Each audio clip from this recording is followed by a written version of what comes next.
Sleep paralysis is a devastating condition. When I was 7, I first had sleep paralysis. My mother tucked me in that night. I could remember the citrus fragrance of her perfume. Her scent always comforted me. After she tucked me in, I quickly drifted off to sleep.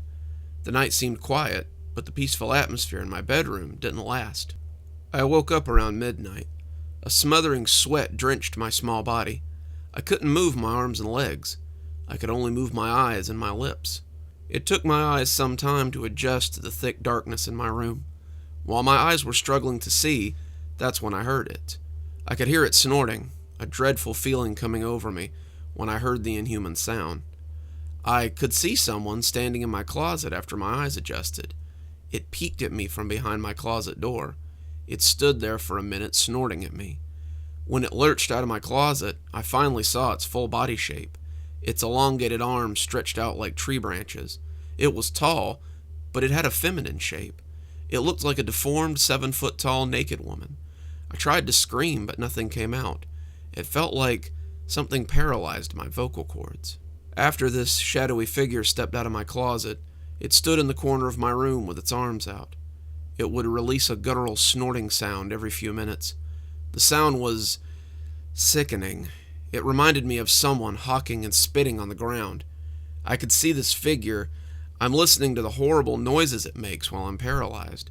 The moonlight came in through my bedroom window. It illuminated a part of the shadowy woman's arm. Her skin looked like mud. It didn't look burnt, just darker than dirt. All I could see was her one arm stretched out across the bedroom wall, bathed in moonlight. My mind kept trying to figure out what she was. I thought I was looking at a demon for the first time, or possibly the devil. Movements occurred, but not from me. I still couldn't move my body, no matter how hard I tried. It felt like invisible hands were holding my arms and legs down. The movement came from the shadowy woman. I watched in horror as she made a step towards the foot of my bed. She would take one step, and then she'd hesitate for a moment before taking another.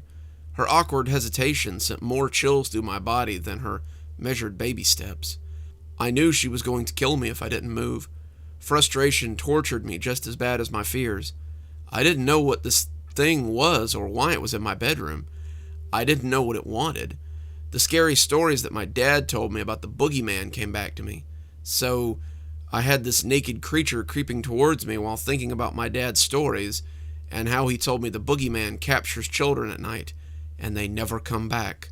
Thanks a lot, Dad. I wanted to move so badly. I wanted to scream. It felt like I was fighting my body. The voice in my mind yelled at my body, telling it to move. The dark woman mocked me with her hesitant steps. She inched closer and closer to the foot of my bed, with her arms stretched wide open. A crazy thought went through my head. Since I couldn't move my body, I thought maybe the feeling would be numb. I assumed the creature would viciously attack me, but at least I wouldn't feel pain. I could see her long fingernails pointing out to me, and I knew those fingernails would be the first thing to dig into my body. No pain. Please, no pain. This is what I kept telling myself. Just be calm, Miranda. When the monster grabs you, you won't feel it. It won't hurt. Your body is numb, so you won't feel anything. Tears were in my eyes while I was telling myself this. I wanted my mom to save me. I wanted to see my mom's face, and I wanted to smell her perfume. I wanted to call out to my dad. My dad told me to never be afraid of anything, and that's what I tried to do. Time was running out for me. My urge to move was so strong that I started imagining that I could move my arms and legs. I thought I could move my arms, but it was just a hallucination. This was torture. Why was this happening to me? I was just a kid. I had just turned 7, and now I was going to die on the day after my birthday? I'll never go to high school, meet new friends. I'll never graduate from college. I'll never get married. I'll never find out what it's like to be a mom. The best thing I could do was close my eyes. I didn't want to see it attack me. I just buried my eyelids behind the tears. I said a prayer that my mom had taught me. My lips and my voice were still useless, so I had to say the prayer in my head. The prayer repeated in my mind. My mom and dad taught me to believe in God. I needed God to save me. My mother always told me I was God's child, and he had angels watching over me. I wanted his angel to save me that night, and I didn't see him. A demon was making its way towards my bed, and God was just going to sit there and watch it kill his child? My young mind couldn't understand what was happening. I thought the dark figure was a demon, a little girl who knew for sure she would die in her bed. More chills traveled up and down my spine when I opened my eyes to see the giant shadow woman standing over the foot of my bed. She changed her position. Before I closed my eyes, her arms were spread out as if she wanted to hug me. When I opened my eyes, she was standing motionless in front of me, her long fingers over her lips. She was telling me not to make a sound. I couldn't make a sound anyway, so when I saw her holding her fingers to her lips, it didn't matter to me. My situation turned upside down when I heard something else. Something unexpected happened. There was evil in my room, but the evil that stepped into my room was not the shadow woman. I remembered hearing news stories about missing children in town. My mom wouldn't let me out of her sight whenever we went to the store. There were reports of a crazed man in a clown costume going around abducting children. The police were searching for him. They couldn't find him, but they found his aftermath. They found 2 missing children dead in a wooded area. As a child, I couldn't completely comprehend the danger. When you're a kid, you want to play with your friends. I wanted to play with the other little girls in the neighborhood, but my mom would always keep me close to her side. On my birthday, I went to an amusement park, but I couldn't enjoy myself because I would go from being in my mom's arms to being in my dad's arms, constantly being carried around the park like a doll. I hated this smothering, overprotective behavior by my mother. She passed her paranoia to my father, who would normally allow freedom in my playtime. My childhood freedom ended for a little while because of a child-killing bastard. Somehow the killer entered our home through the basement window. He stayed hidden in our house for 2 days. This is how he broke into other people's houses, and he would hack into alarm systems and shut them off. Most of the missing children's news reports involved children being taken from their homes in the dead of night without their parents even knowing what happened. A few days later, their children's naked bodies would be found in a nearby pond or in a dumpster. Mothers and fathers were losing their babies to a middle-aged, 6.5, 250-pound psychopath in a clown outfit. We didn't know that the psychopathic clown broke into our home 2 days ago. We didn't know he was hiding in the basement. I was only a child, so he thought one little girl in the house would be easy prey. He picked the wrong house that night. I heard him creeping down the hallway right outside my bedroom door. His footsteps were quiet, but clumsy. The hardwood floor in the hall would always creak. My bedroom door creaked open, and I saw his tall shadow hunched over in the doorway. I remembered hearing my pounding heart, my eyes shifting between the killer clown and the dark shadow woman. I couldn't believe I was seeing these 2 nightmarish figures standing in my bedroom. One figure was evil, while the other was good. He was wearing clown makeup, he had a red-painted nose, and he wore a pair of sunglasses over his chalky white face. I could see he had a beard, he had a pink afro wig, and he was shirtless. He had an imposing physique, like a wrestler. I also saw a massive tattoo of a wolf's face on his chest. The large butcher's knife he clutched in his right hand immediately caught my eye. Even in the darkness, I could see the knife's serrated blade gleaming. He was so big that he blocked out my doorway. I didn't know what to do. There was nothing I could do. Just lay there, helpless. I started imagining that I could scream for help. My imagination was cruel, it seemed. I hated my body for not moving. I hated my voice for not letting me scream. I knew I was awake because he spoke to me. "Hi there, little princess. I'm your new friend. Your mommy went away and asked me to take care of you." When he said my mom went away, my heart sunk deep in my chest. As he got closer to my bed, I could see something dripping off the knife, and I didn't want to know what it was. When the child killer spoke to me, his voice didn't fit his body. His voice sounded androgynous. It had a deceptively feminine quality. It's terrifying to see a mountainous man in clown makeup talk softly down to you through a teenage girl's voice. I kept thinking about Pennywise from the movie It, but imagine Pennywise if he was shirtless with the body of Dwayne "The Rock" Johnson. I closed my eyes again when I saw the killer towering over my bed, getting ready to swing down with that butcher's knife at my face. I expected to feel cold, sharp steel slice through my nose, but none of that happened. I shut my eyes, but I couldn't keep them shut for long. The child killer had so much of my attention that I'd forgotten about the shadow woman who was still standing at the foot of my bed. I remembered hearing the man scream out a curse word, and then I heard a snap. I could still make out through the darkness what was happening. I saw the killer clown's arm hanging in another direction. I'll never forget his guttural, blood-curdling scream as it pierced my ears. His scream echoed throughout our home. I thought that even the neighbors could hear him. What happened next made me almost pass out from shock. I saw the dark shadow woman lifting the child killer by the throat. She hurled him into the wall, and a penetrating thud shook my bedroom. I kept hearing the man begging for his life, and he sounded so pathetic. He just kept screaming out, "What are you? Please don't kill me, ma'am." But the dark woman had no pity for him. She bludgeoned him with his knife. I watched her break both his legs. She punched him in the chest so hard that I heard bones and chest cave in. I heard his rib cage cracking. After a few minutes, his verbal pleading became whimpering moans of agony. I didn't know that you could break bones in a human body in so many ways. After twisting the bones around in his arms and shattering the bones in his knees, I watched the dark woman raise the child killer off his feet again. She held him over her head before shoving the butcher's knife into his throat, nailing him to the wall, quite literally. I never blinked as I stared at what had happened to the killer. I almost felt sorry for the sick son of a bitch. No, not really, though. The dark lady made him pay for all the children he had abducted. She made him pay for his attempt to kill me.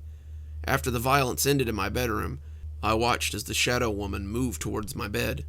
She stuck out her arms again while moving towards me. It looked like she was floating in slow motion. My heart was still pounding, even when I felt her clawed fingers breezing through my hair. When she touched my face, I could smell a familiar fragrance. It was that citrus aroma from my mother's perfume. I couldn't understand why the shadow figure smelled like my mother. I didn't understand it until later. The shadow woman hovered over me. Her lips stroked my forehead. She caressed my face for a few minutes, and then she vanished when I heard my father's panicking voice coming from downstairs.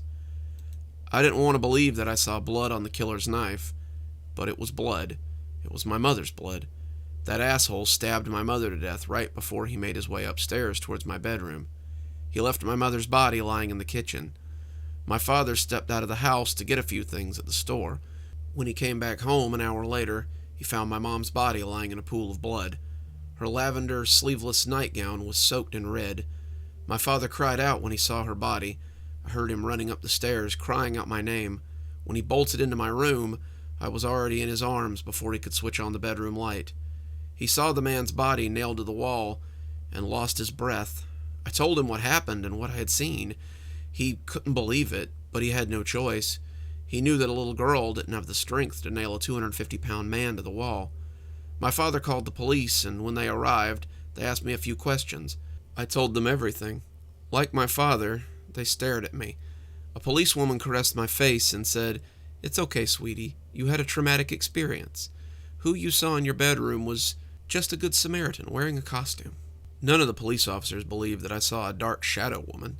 They all believed that my trauma caused me to hallucinate. They even told me I might have seen my father killing the man, and I told them my father wasn't in the house. He had told my mother that he was going to the store. I heard him kiss my mom before he left the house. Those cops didn't believe my story. They had tons of sympathy for me, but I wanted my mother more than I wanted sympathy. I missed my mom, and I couldn't stop thinking about her fragrance. I found the perfume she wore while moving some boxes around in the attic. That sweet fragrance took me back to that night. I believe the dark figure I saw in my bedroom that night was my mother, a dead version of her. I'm 36 years old now, and I think about my mother every day. I got married to a kind and beautiful man, and we had a son. My little boy is 5 years old, and he has his mother's hazel eyes and his daddy's dimples. I try to be an excellent mother, and I'm very protective of my little one, just like my own mother was protective of me. Every night I tuck my son in bed and read him a bedtime story. One night, I told him about what had happened to his mom when she was 7 years old. He looked scared after I told him the story. My son is afraid of the dark, but I told him not to worry. I told him that his mother's love will protect him and can reach beyond death even. I told him I'd always be there to protect him. I told my baby not to be frightened if he sees a dark shadow woman standing in the corner of his bedroom. I told him She'll watch over him while he sleeps. I also told him not to panic if he wakes up suddenly, unable to move his body. Sleep paralysis is scary at first, but I told my son that his paralysis will be a sign, letting him know that the Shadow Woman is there to protect him from things that go bump in the night. There was one thing I didn't tell him, though. I didn't tell him that the black Shadow Woman standing in the corner of his bedroom might be his mommy, if she dies the way her mother did. Good evening, everyone. It's me, Dr. Plague. Thank you so much for joining me for tonight's story. I hope you enjoyed this story, Dying Perfume, by Skyler Woods, a no-sleep contributor. I'll be sure to put up a link to the story so you can go and enjoy her work if you'd like. She's very talented, and I can't wait to read some more of what she writes. Time to thank our sponsors before we go. Thanks to Leslie Lou Riddle for being our Spooky Skeleton tier contributor. Thanks, Leslie. We just couldn't do it without you. If you too would like to support the show, come on down to Patreon. For just $5 a month, you can have your name read out at the end of every TikTok and every YouTube video that I make. And as always, thanks for stopping by. Dr. Plague, signing off. Have a wonderful evening.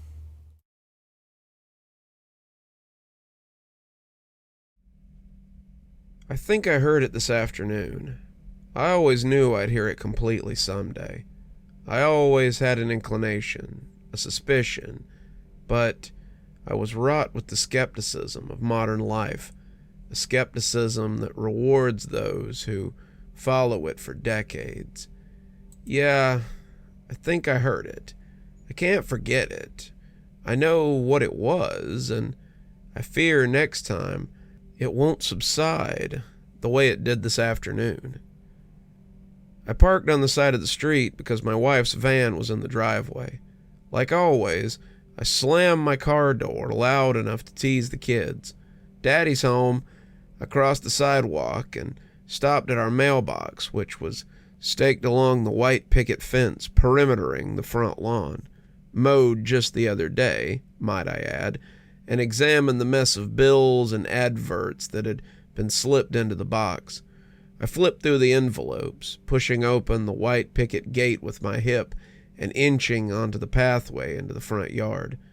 But I caught a whiff of whatever my wife was cooking inside and decided that whatever we had gotten in the mail could wait. It smelled greasy, crispening in the August air. After lifting my face from the mail to smell that aroma that welcomed me home, I caught a glance at the red plastic bucket and the 2 yellow plastic shovels in the driveway beside the van. I opened up the front door and walked into the foyer, almost tripping over a stuffed armadillo, but the smell of dinner and the bang of my children eroded any scolding that I could have done. My boys bounced over to see me before I could even close the door behind me. They latched onto me in a hug. "Hey, guys," I chuckled. My wife appeared across the hall in the entrance to the kitchen, wearing a lime green t-shirt and a baby blue cooking apron over it. Her most prominent features being her hands on her hips, something she'd become a master of over the years since the birth of our children. She stood so, in a steadfast way like a superhero. "Hi, honey," I greeted her, my dying chuckle ending in the normal tone for her. She just gave me a smile and looked down at our boys, who were still clinging to me. "How was the beach, guys?" I looked down at the 2 of them. "Good," Thomas bounced. "Mom wanted us to build a sandcastle, but we dug a hole instead," William confessed proudly. I gave my wife, Lexi, a half-cocked smile. Our understanding of their cute but comic disobedience stretched across the hall. "It was the biggest hole in the world," Thomas said, bouncing up again. "Bigger than the Grand Canyon?" I asked. There was no pause or hesitation in my boys. They jumped together, going, "Yes, yes!" "Now, just how much of the beach did you guys bring home?" I asked, looking around the foyer until my wife spoke from down the hall. "I hosed them down when we got home." I looked down at our boys. They smiled up at me, apparently unaware of just how much they still smelled like sunscreen. "Come on, kids, let your dad come in," Lexi said, waving them away. They obeyed, the backs of their head bouncing with hair as they ran to her. I wiped my shoes on the welcome mat and walked into the hall. Went upstairs into my wife and I's bedroom and put down the mail on our bureau, undid my tie, and left it on the bed. I came back downstairs to meet my wife in the kitchen. I usually put away my ties, but the smell of dinner was just too enticing. "How was the office?" Lexi asked after I kissed her on the cheek. "How's the turkey coming? God, I could smell it. Smell it almost as much as all that beach you two dragged home," I gruffed, ruffling each of the kids' heads. They were already sitting at the kitchen table. Lexi pirouetted and caught herself against the counter, propping her hand against it behind her back as she blew her hair out of her face. "It's so hot in here with the oven. Can we turn on the AC?" she asked.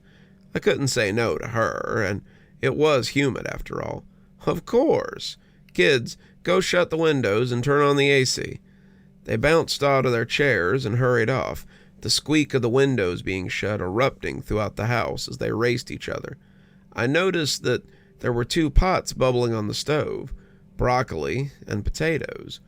"I'm just in time to mash the potatoes," I said, in my way of offering to help, relieving my wife a little bit, even though she wouldn't show it. I strained the potatoes, put them back into the pot, and started mashing them after sprinkling garlic powder and Parmesan cheese over them. In the nick of time, we realized she forgot the gravy, and as the steam from the potatoes settled in my face, I hurried downstairs into the basement to retrieve a can of mushroom gravy. "Go on, sit down," my wife swatted me away from the stove. I obeyed her and plopped down in my designated chair and scooted it in.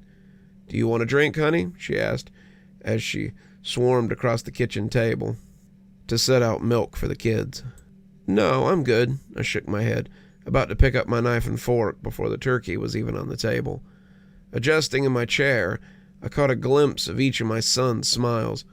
Their passing smiles stuck out in my memory because it was the last normal thing I saw before it happened. How clumsily I must have smirked back. I wondered if I turned my head too suddenly. I wondered if this all came about because I twisted my head incorrectly, and that's what caused it.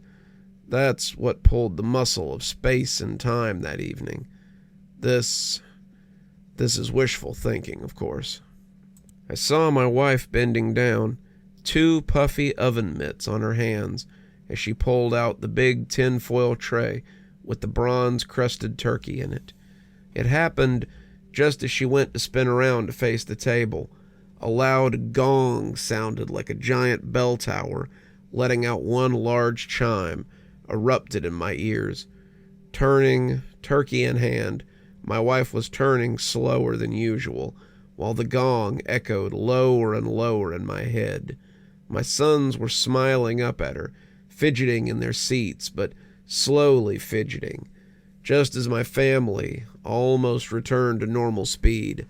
An identical gong erupted in my head, and they all slowed down again, this time while Lexi was lowering down the turkey to the table.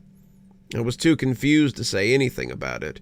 Evidently, it didn't affect them, or they weren't aware of it, because my son still smiled, and my wife had a look that said all was well in the universe.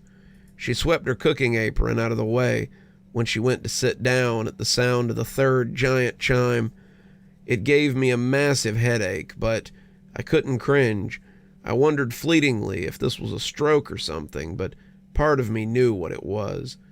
I can't imagine what expression I had in the echoes of that phantom gong, that phantom grandfather clock warning. Time must have moved normally for my family, but for the duration of that echoing, my face must have contorted into a display of absolute defeat. There was something final in that gong, the chime, the ringing, whatever it was. It reverberated my entire body, leaving an ache all over my heart, squeezing my heart to the point of pumping fear into my eyes.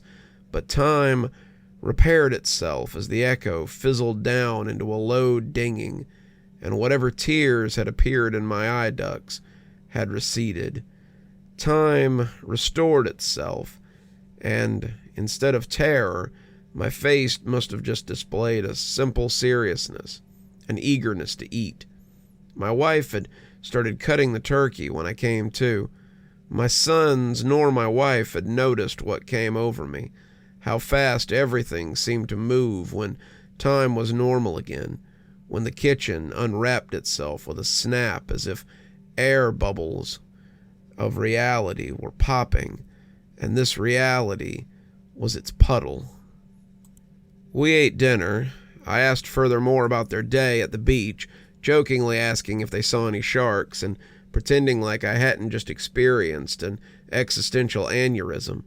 I pretended like I had an appetite, standing up to pick through the dark meat while each of our boys got each of the turkey legs, although the legs were a little too big for them. What lingering worry I had that the sound would return was assuaged then, and when I sat back down with my second helping of meat, I began telling myself that it was just some sort of bizarre headache. While helping my wife do the dishes, scrubbing a plate, and getting lost in the ballad of the sponge, I wondered if I had suffered some strange bout of heat stroke.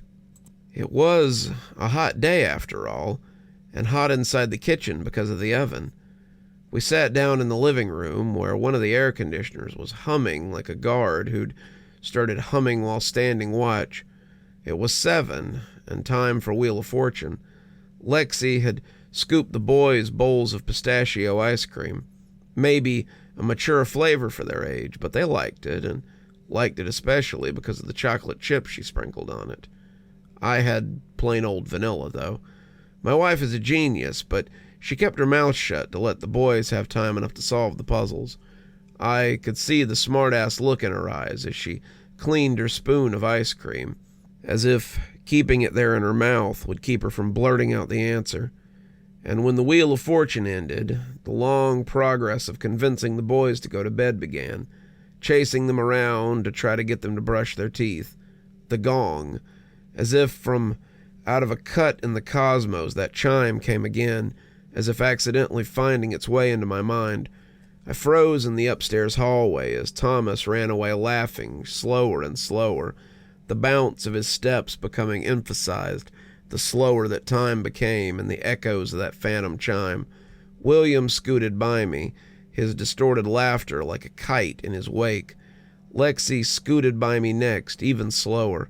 Her giggles slowed as it became absorbed by the phantom chimes, by the slow, drawn-out chimes. I stayed there in the hallway, my fingers twitching at my hip at a normal speed, but I watched my family recede slower and slower down the hall that now seemed to elongate. The hallway was stretching. The thunderous chimes were rolling out of my house. All the AC humming and laughing became completely absorbed in the echo of the phantom chime. My spine was a foreboding grandfather clock that crashed its bells against my heart. My wife and children disappeared into our bedroom, and I stayed standing in the hallway, watching the hallway stretch and stretch, but my height remained the same. But when the echoes were whining out and losing their reach, the hallway began to warp back to normalcy. But now this may have been my heartbeat trying to snap me out of whatever this was, just as the hallway was snapping back to me. There was a ticking, an old-fashioned ticking, a steady swinging pendulum like an old grandfather clock, in the absence of a cosmic chime, of the phantom chime, the gong, whatever it was. The ticking became domineering. The ticking was prominent. The ticking refused to let me move. I had to stay there and listen to that maddening ticking. Surely, even though time was restored, my face was stuck in an expression of astonishment, and I dreaded that my family would run out of the bedroom and see me frozen in the hallway, not blinking, not moving, just standing there with a 1,000-yard stare. That's what I had. It must have made my eyes crystallize with the dryness that comes from not blinking, my almost teary eyes begging for it to stop. I blinked, Thomas and William came rushing out with Lexi on their tail, smiling and leaning down to catch them. But like always, she let them get away and continued to chase and tire them out. My spirit stuttered. I limped around to join the chase. I jogged, even though I felt woozy. Eventually, the boys were in their bed. I stood in the doorway, watching Lexi tuck them in, and their nightlight cast shadows on the wall. They definitely were tired, all right. They clutched the hems of their sheets and looked up at her like baby birds in their nest. "Good night, boys," I spoke. "I love you." "Love you too, Daddy," Thomas said. William must have been too tired to say it back. His eyelids were fluttering. Lexi walked to me, and we walked back downstairs to watch TV. She fell asleep before me, which it's usually me first, but that night I couldn't sleep. I laid on my back, arms over my chest, looking up at the ceiling and waiting to hear the chime again, to hear the ticking inside me spring up again. How could I fall asleep beside her? I was too guilty. I knew why this was happening. Couldn't even bring myself to look her in the face in the dark, my consciousness clinging on to the constant hum of the air conditioner. I knew why this was happening. Yes, I knew why, but I'm too good of a man to agree to it. I am this way for my wife and kids because I love them. I never thought I'd fall in love. I never thought I'd have made 2 wonderful sons, but I love them just the same. I swear I wouldn't change a thing about my life, but I know why this is happening. It's a warning. The plain old job I wasn't meant for. It's a good paying job, yes. Benefits included, yes. It pays the bills and gives my family a good life, but it's not what I was meant to do with my life. It's not what outer space had in mind for me. The ticking. There it is again. I wonder if something is angry with me, disappointed in me. I let something greater than myself down. I'm not letting my family down. No. That's why I have to work tomorrow. But I know why I'll be haunted by this incessant ticking at the office. As I lay here, I feel the nebulous gases of another dimension slowly reaching in to grab me before I could complete my destiny. What my original destiny was, I don't know. I made my own destiny, and yes, it feeds my family, but why is this thing, this ticking, this chime angry with me? A disappointed original destiny. Is that what's pushing me or warning me?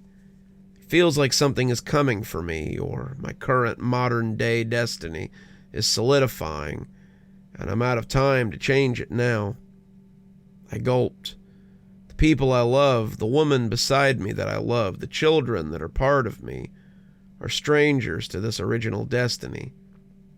To this destiny I was forced not to choose.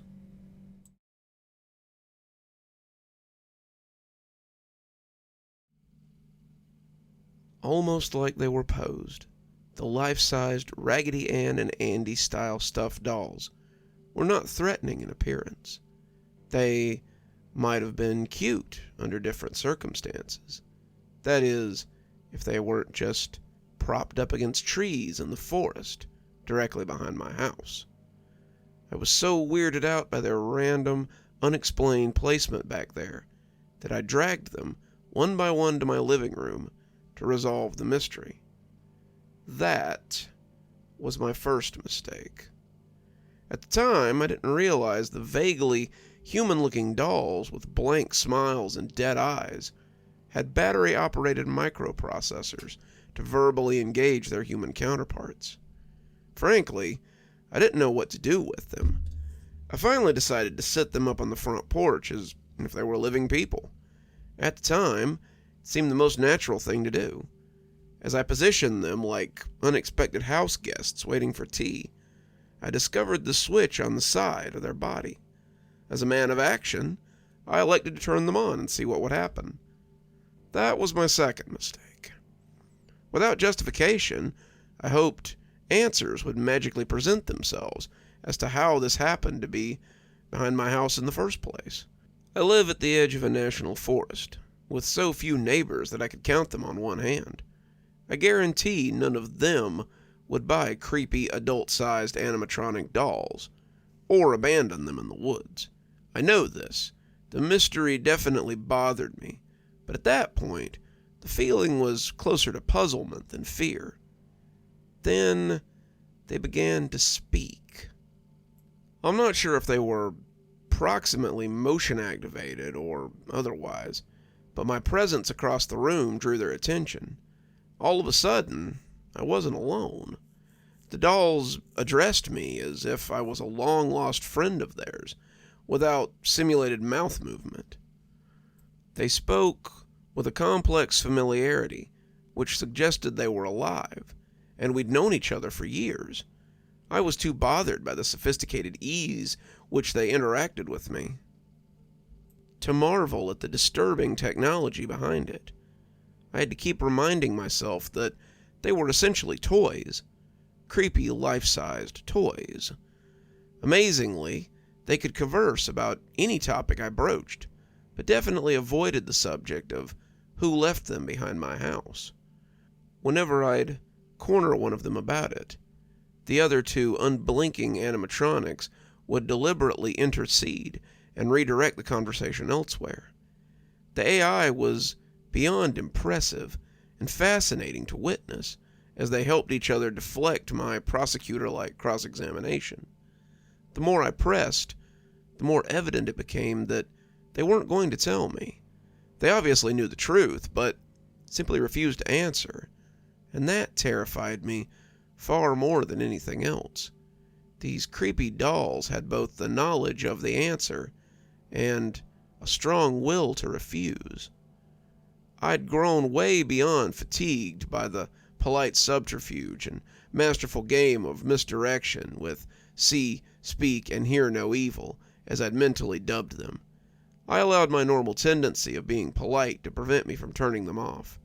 They were lifelike in a generalized way, and it seemed rude to simply switch them off.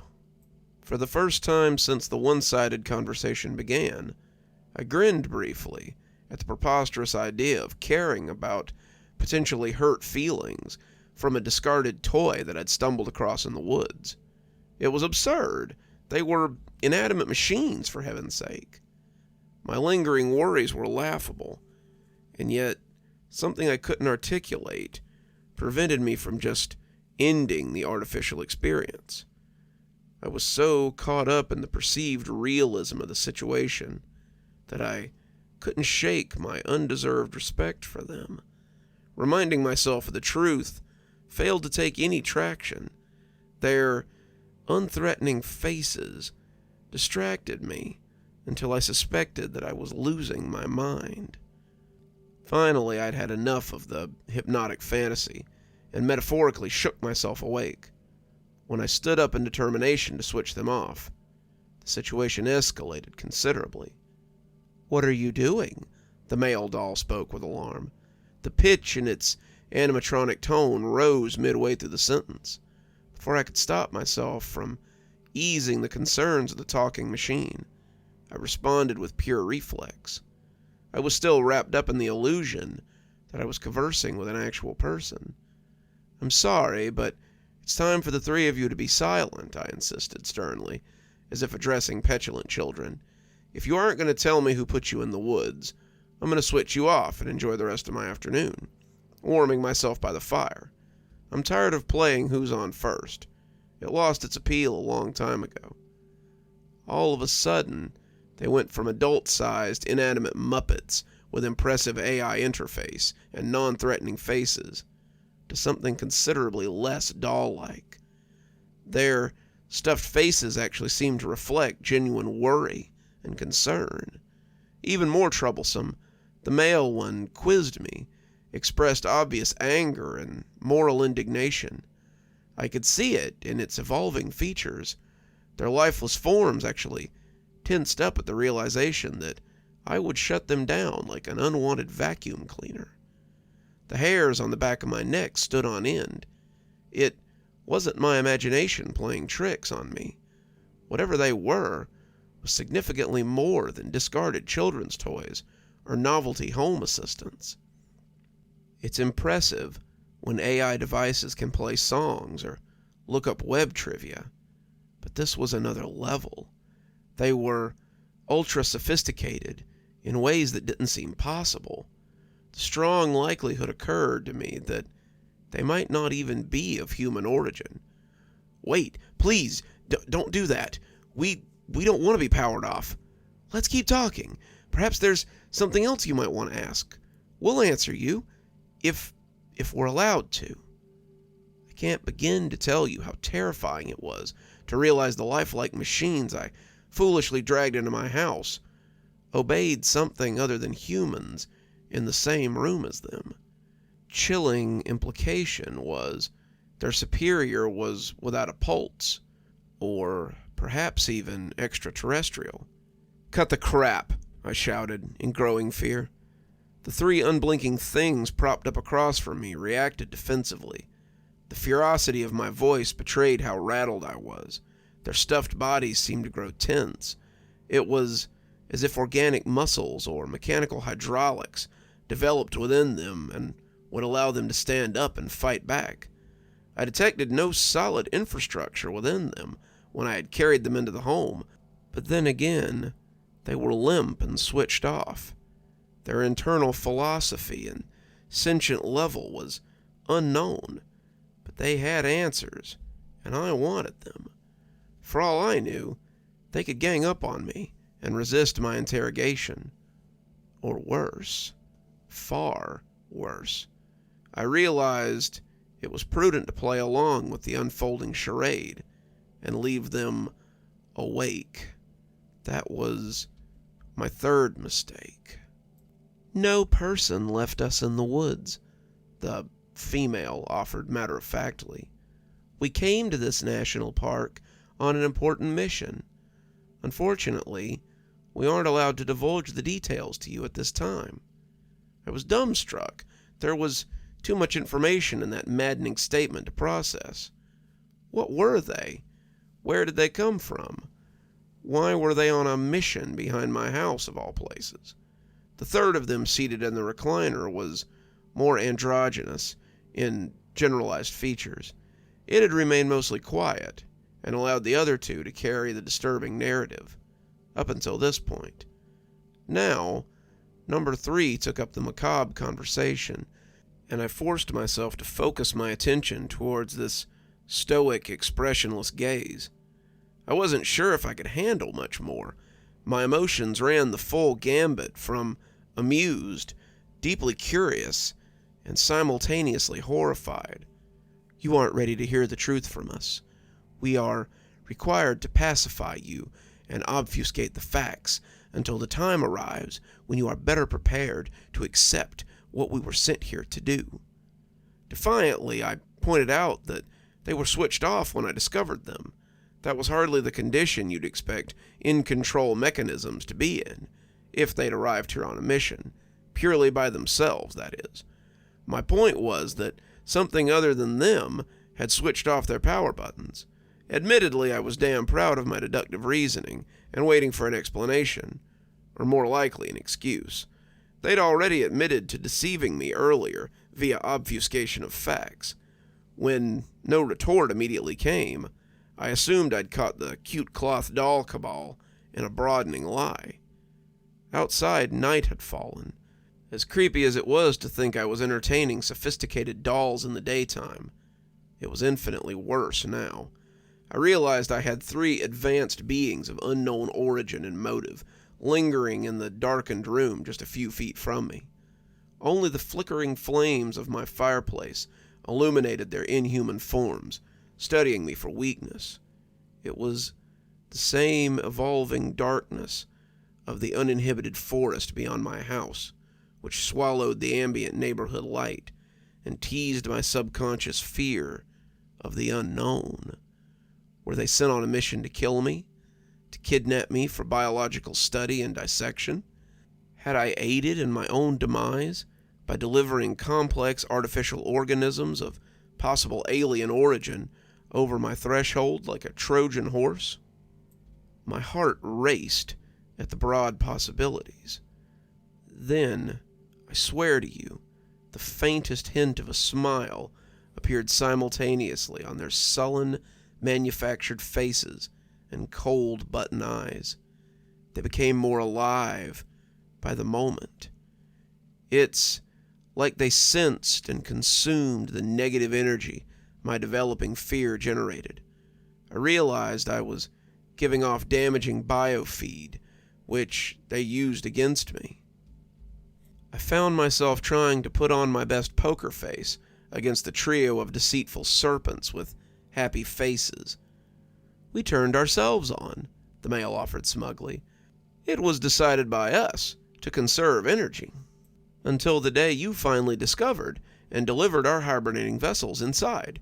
It was all according to plan."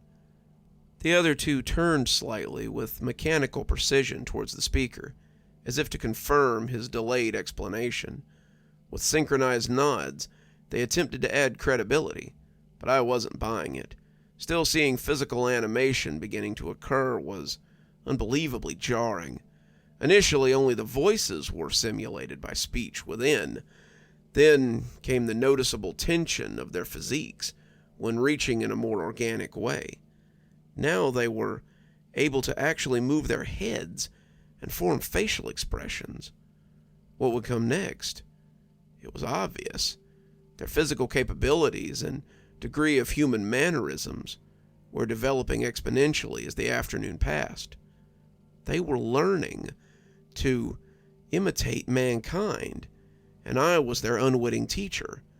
Raging paranoia aside, I could see the writing on the wall. Those abilities to better mimic our specifics would continue to evolve and be used against me in some counterproductive or even hostile ways very soon, possibly to the point where I couldn't defend myself. Maybe being deactivated for a long time caused a delay in their greater motor functions. Earlier they asked me not to shut them down, but at the time, they were little more than sedentary arguing toys as far as I knew. Now they were on course for the next frightening stage of personal interaction, and full-blown panic set in. I didn't believe their hollow reassurances, but I had to maintain a calm facade and exterior demeanor, even if I was a crumbling wreck on the inside. They were getting visibly stronger and more agile. I needed to act fast. "Is your mission to aid me or help me in some beneficial way?" It was clearly a spoken query. It should have elicited an immediate response. The truthfulness of their answer wasn't the point. I was curious if there would be a delay in the confirmation that they meant me no harm or personal malice.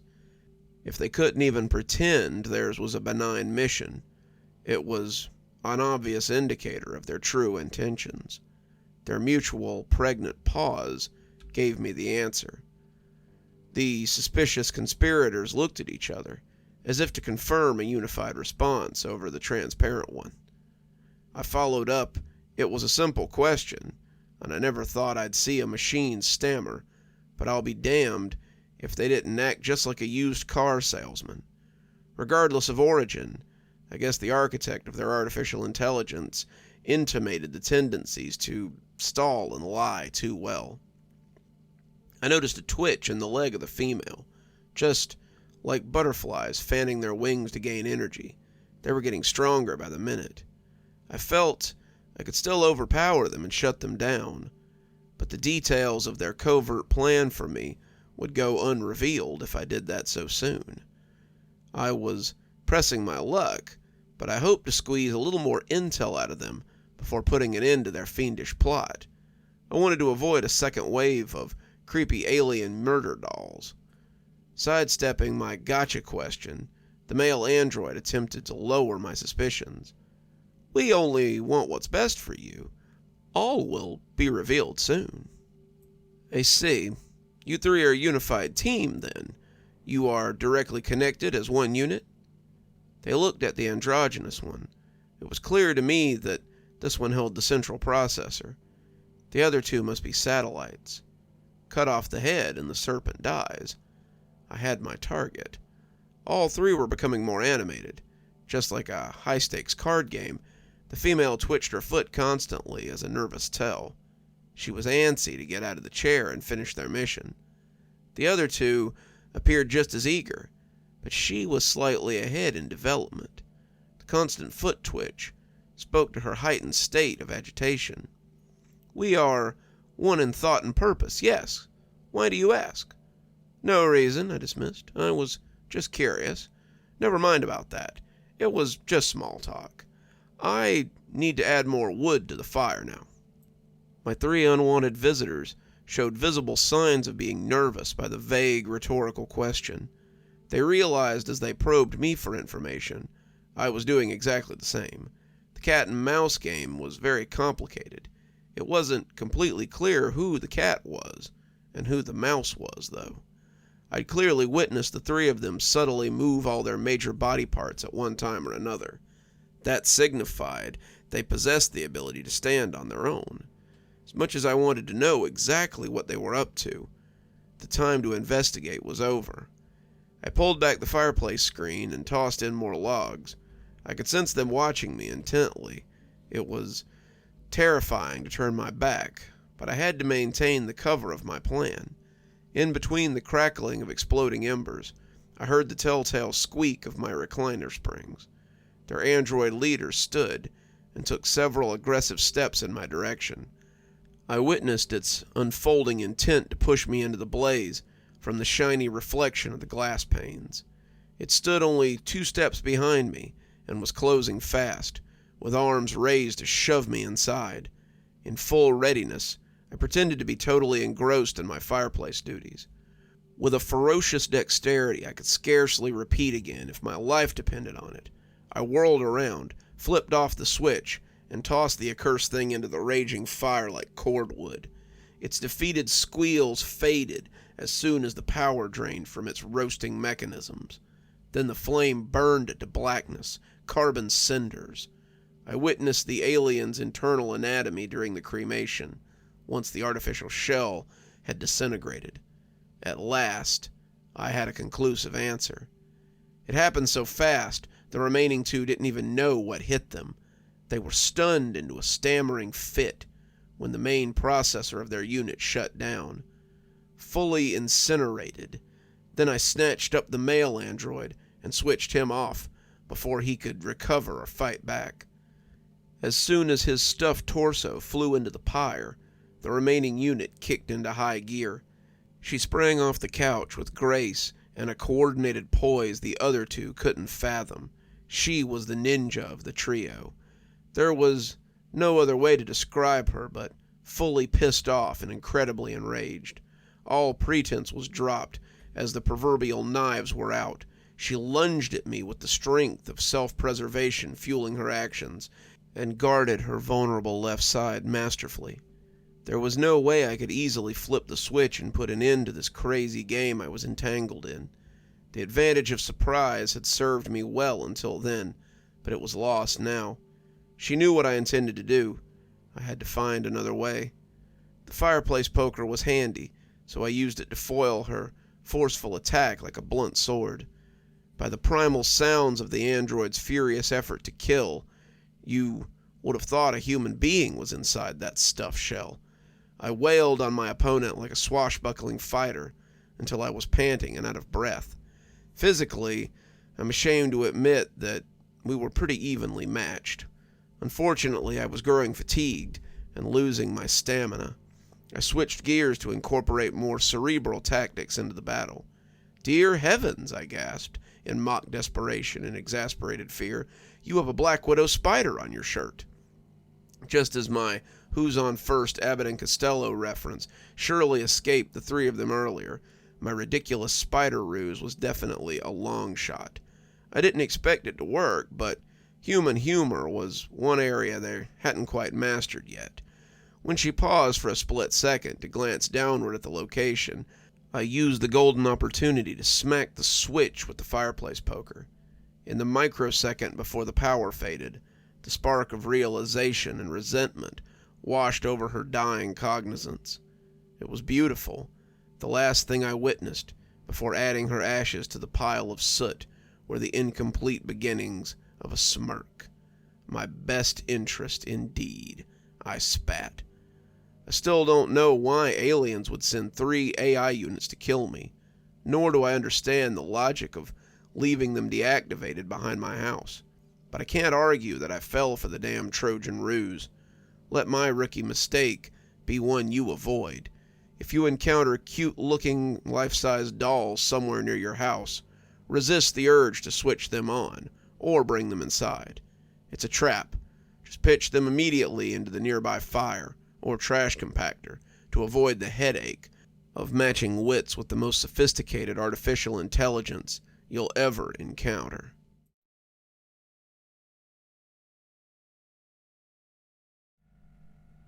It started as a weekend trip to Las Vegas. A 3-day weekend was coming up, so my friends wanted to add spice to their lives, and Vegas was on the bucket list. Not mine, theirs. I wanted to stay home and watch old cartoons I'd bought from the video store. Maybe just sleep in that Friday. Maybe I didn't make it clear to them, or maybe they just ignored me, but they had already bought me a plane ticket and booked a hotel room. With it being too late to refund anything, and out of financial obligation, I couldn't let that money go to waste and be a bad, boring friend. We landed and reached the hotel before noon. I had 5 friends with me, and everyone was feeling the excitement, especially one, Sadie. Sadie was the group extrovert, the leader. She didn't suggest Vegas, but she sure as hell put herself in charge the moment the others considered the trip.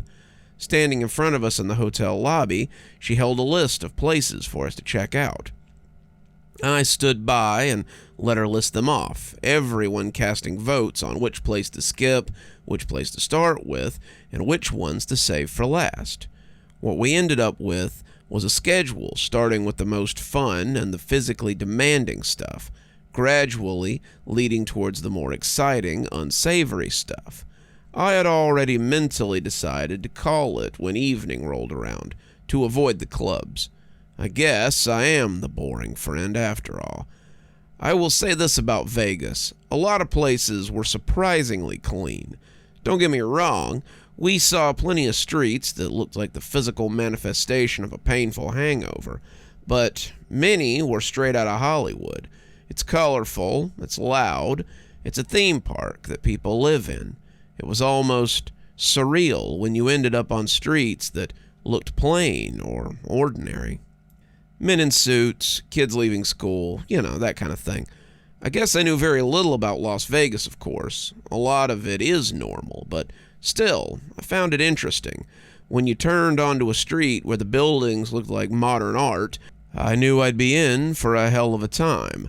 Day drinking, slot machines, live shows, you name it. I can admire the work and effort they put into all of it, but it just wasn't for me. When we had dinner at what I thought was a nice casino restaurant, until I saw the male servers were in very tight, revealing outfits, I had just about mentally checked out. "Hey, I think I'm done," I said, before the chorus of ahs could get any louder. "I'm tired. The flight gave me a headache and everything." "Take a pill in my purse," one of them said. I think rest is better right now. You guys have fun, though. Try not to stay out too late. I felt older with every word and excuse. I'm 28, and I was talking like I was 48. That being said, the amount of free relief I felt walking into that empty hotel room was criminal, and I must have felt tired to some degree because the bed I fell onto had my eyes drooping. It was the cool, soft Egyptian cotton sheets that had me feeling that sleep was the finest pleasure on earth. I know that says a lot about me, but still, it was pretty good. I turned on the TV and flicked through the channels, finally ending up on a new episode of How It's Made. Well, maybe it was an old episode, I don't know. What I can say for sure is that my brain was locked in, and as the sun fell behind the horizon, I was gone. I woke up to a call. My phone was buzzing beside my head, the vibration doing more to wake me up than the light-hearted jingle I had set for a ringtone. I said the name, Sadie. "Yeah," I groaned. "What's up? It's 5 in the morning. Where are you guys?" "Hey, you're really missing out." Sadie's voice was garbled by music. "We're up